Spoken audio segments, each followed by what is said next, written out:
Hey everyone, I'm Rob and welcome to the test drive. In today's video, I'm reviewing the 2019 Infiniti Q50, and today I'm going to tell you everything that you need to know about this luxury sedan. But first, before we get into the video, I just want to let you know, if you're not already aware, that I have a GoPro Hero Session giveaway going on my other channel called A Wander Affair. That's the channel that I have with my wife, and all you have to do is go onto that channel, subscribe to it, and then go to the giveaway video and comment on the video. So I'm putting all the instructions as well as the links in the description below, as well as linking everything up above in the cards. We're gonna give away that GoPro as soon as the channel hits 1,000 subscribers. It's getting so close, so I cannot wait to give that away. The Q50 is Infiniti's smallest sedan. It competes with the BMW 3 Series, the Mercedes C-Class, the Lexus IS, and the Audi A4 and S4. And I think Nissan, through the Infiniti brand, has done a great job with the Q50 since all the way back when they first launched this model for the 2014 model year. Before that,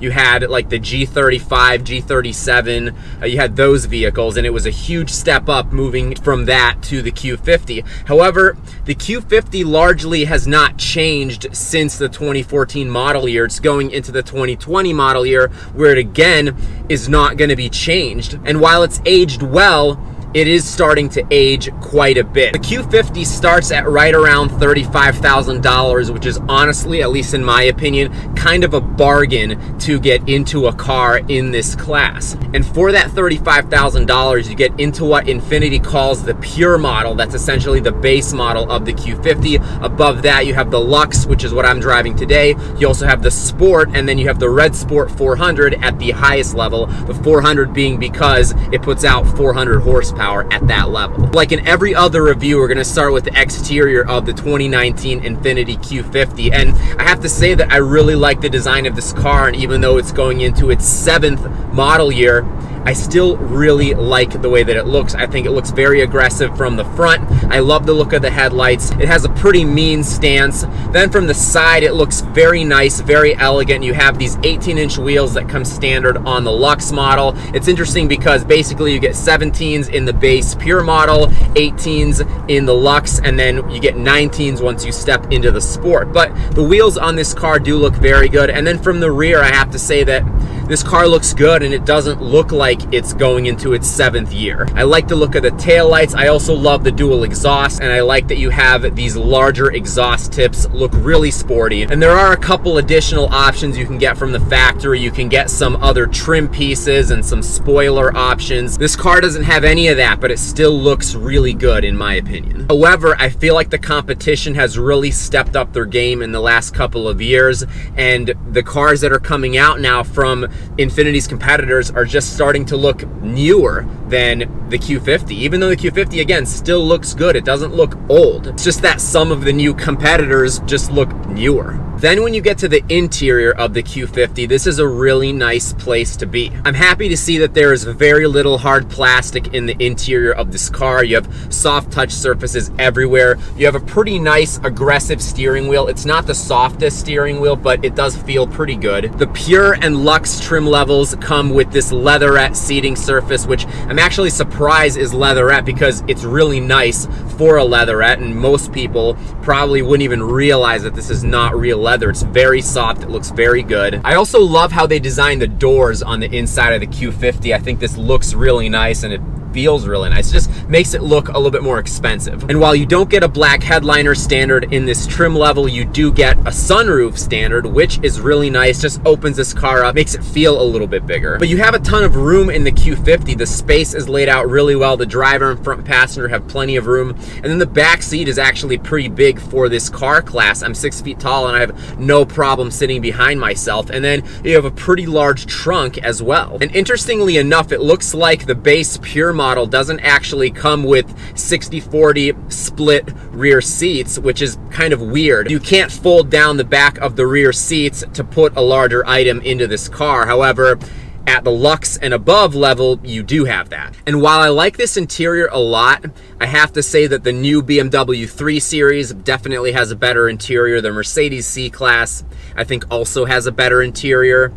And the Audi A4 might also have a better interior. But again, this car is going into its 7th year and it's still really nice, especially considering its age. And for how low of a price you can get into the Q50 at, I think this car is still an absolute bargain. Now, when you get to the performance is when the Q50 starts to really get interesting, at least in my opinion. The Lux trim level comes standard with a 2-liter turbocharged 4-cylinder, putting out 208 horsepower and 258 pound-feet of torque, and I think that's pretty low for a turbocharged 4-cylinder. If you look at the competition, for the most part, especially BMW and Mercedes, they are significantly more powerful for their 2-liter 4-cylinders. And there were some articles that came out over the summer that actually suggest that Infiniti's going to drop the 2-liter turbocharged 4-cylinder and they're going to start with the 3-liter twin turbocharged V6, the 3.0T that is in the Q50 that I'm driving today. Now, when you hear 3-liter twin turbocharged V6,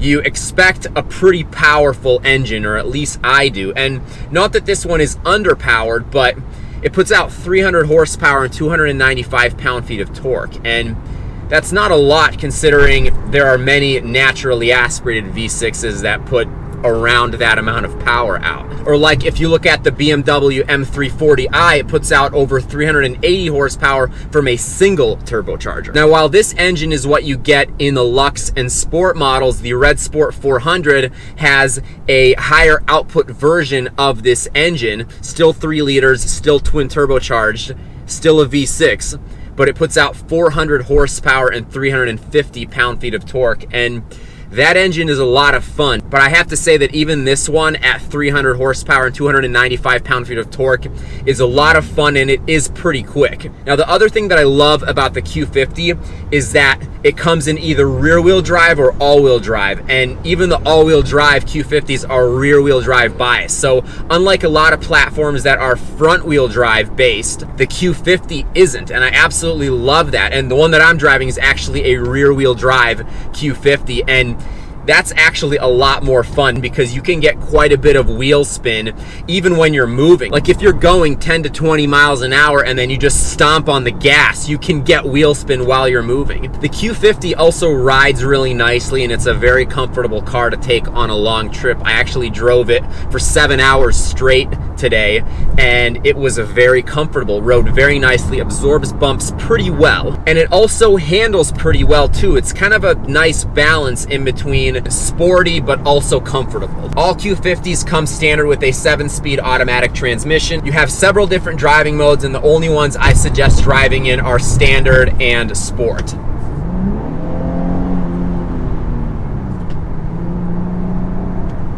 The transmission is pretty responsive, especially if you put it in sport. It's a little bit more aggressive, but the shifts aren't instant when you put it into manual mode. There's quite a significant delay. There's probably a full second or more, depending what gear you're in and what you're doing. The other thing that's kind of surprising is that there are no paddles in the Q50. I'm not sure why. I don't know if the Red Sport 400 has them, but this Q50 doesn't, and that's kind of surprising because a lot of cars in this class come with paddle shifters. But again, I don't think they would be a lot of fun to use just because of the lag. And you also have a decent amount of turbo lag in this car, but once the boost fully kicks in, this thing pulls really freaking hard. It's actually really awesome. The only thing that I miss about the 3.7 liter naturally aspirated V6 that basically went away a couple years ago is that it sounded really good. And this twin turbocharged V6 just doesn't sound as good. It's just not as loud. I would love for it to be a little bit louder. I also really like that the tachometer goes up to 9,000 RPMs, and I think it's just kind of a sporty design element because the car redlines at 7,000, so it doesn't need to go up to 9,000, but it just makes it look more sporty when you get in here and you're like, oh wow, it goes up to 9,000 RPMs. Now, when you get to the technology in the 2019 Infiniti Q50, this is not my favorite setup with these dual infotainment screens. I recently reviewed the Range Rover Sport, which also has 2 screens, and I really liked the setup in the Range Rover. I was actually very surprised because I didn't expect to like it because I've driven quite a few Infiniti vehicles that have this setup, but Land Rover has done a really good job with it. And not that I hate the way that Infiniti did this, but It's just not my favorite. It's not the most responsive, and it's not the best laid out system. Now for around $2,600 or $2,700, I believe you can get an upgraded infotainment system that gives you navigation, gives you a couple other features, but this Q50 doesn't have that. So it almost doesn't even make sense to have the two screens, because the top screen does almost nothing, and the few things that it does, the bottom screen also does. So pretty much I've been driving around with this clock, because it's like, if I don't have the clock up, I can look at a fuel economy report or an eco drive report, and that's kind of it. You also don't get Apple CarPlay or Android Auto in the Q50, which is kind of surprising for a vehicle in 2019. There's also a safety technology package